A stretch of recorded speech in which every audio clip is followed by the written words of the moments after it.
Do you want to learn Brazilian Portuguese? So, a good way to start is by learning the words most used by Brazilians in their daily lives. Olá, meu nome é Roberta, and in this video you will learn 50 words you need to know in Brazilian Portuguese with practical examples on how to use them. And if you want help learning and memorizing new words in Portuguese, you can access a collection of flashcards that I prepared for free on my website. Just click on the link in the description of this video. Então, bora começar. Verbos. Ser. Eu sou brasileira.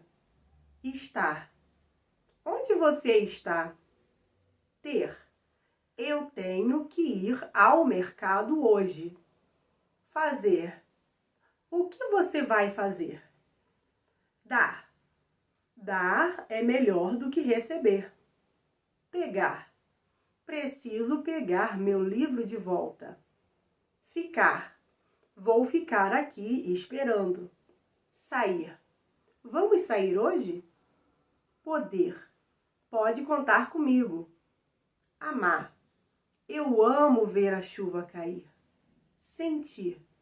Sinto que falta alguma coisa. Gostar. Eu gosto de você. Falar. Preciso falar com ele. Ouvir. Você consegue me ouvir? Entender. Você me entende? Adjetivos. Bonito. Que bonito. Feio. Isso é muito feio. Bom. Que bom que você veio. Ruim. Achei o gosto um pouco ruim. Grande. Ele tem um grande coração. Pequeno. Esse apartamento é um pouco pequeno. Corajoso. Ele é corajoso. Medroso. Não seja medroso. Inteligente. Essa ideia é muito inteligente. Sábio. Sabe a decisão. Chato. Que filme chato.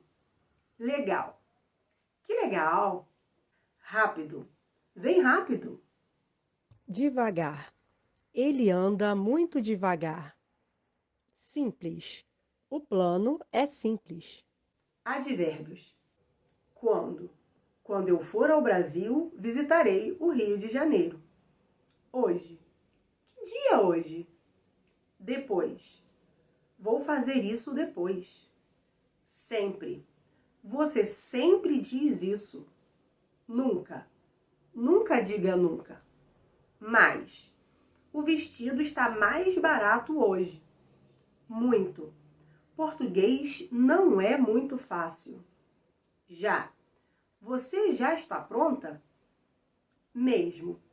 É isso mesmo. Ainda. Eles ainda moram em São Paulo. Preposições. De. Esse picolé é de quê? Em.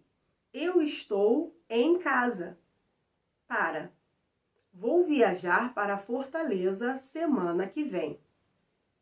Por. Por onde você anda? Com. Eu gosto de leite com chocolate. Conjunções. E. João e Maria são irmãos. Mas. Eu ia ao mercado, mas não pude. Ou. Você prefere suco de laranja ou limão? Também. Eu também quero. Se. Se você for à feira, compra abacate para mim? I hope you enjoyed the content. Don't forget to give thumbs up and subscribe to the channel to know about my new videos. Click on the link in the video description to get free access to the exclusive flashcards I prepared with basic Portuguese words. Obrigada, gente. Até mais.